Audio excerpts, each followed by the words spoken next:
this looks like the next Alien prequel. What does director Ridley Scott have up his sleeve? There's definitely something encased in these cells.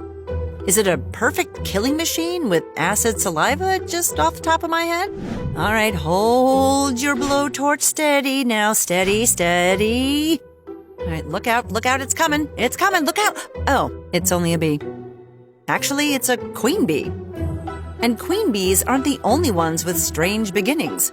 These are hard-working leafcutter bees. They're known as industrious pollinators who make nests that resemble cigars.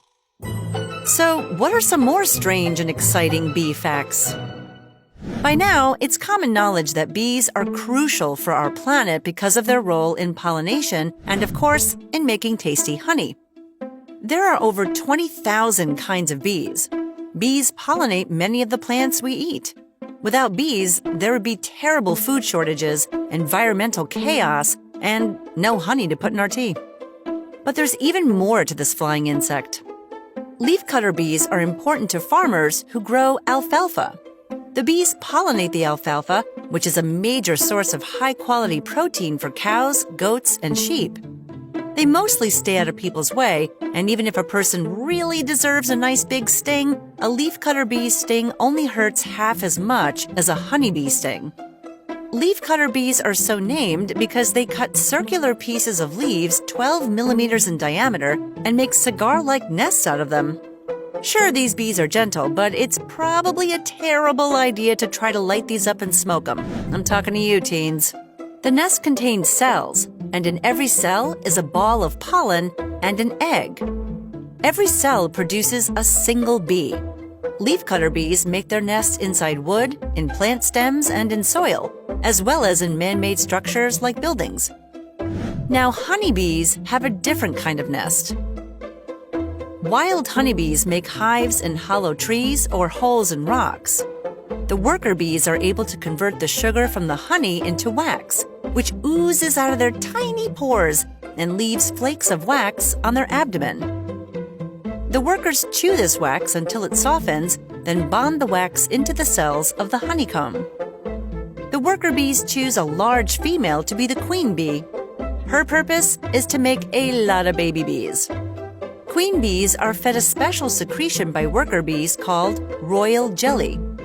Once she lays her eggs about 16 days later, new queen bees are born.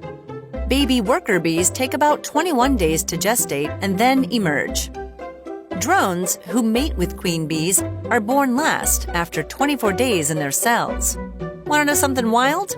Because a hive usually has just one queen, when several virgin queens are born to one hive, they'll fight to the death for the position of queen bee. When a queen bee is born, they make a high-pitched buzzing noise called piping. This is to challenge the other queen bees to raise their little bee fists.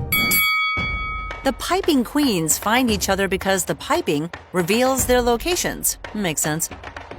Many may enter, but only one will leave.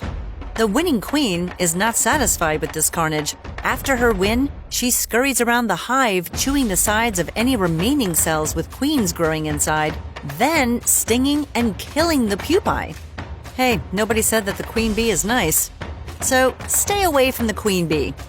Her loyal drones and worker bees are very protective, and they will fight for their queen. A swarm of bees can inflict a lot of bee stings, causing pain and even death to humans who are allergic to their venom. Killing competition and being alfalfa heroes, that's what bees do.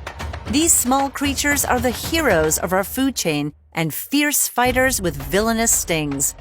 Be careful. You didn't think we were going to do a pun, but we did. And that's what makes them crazy creatures.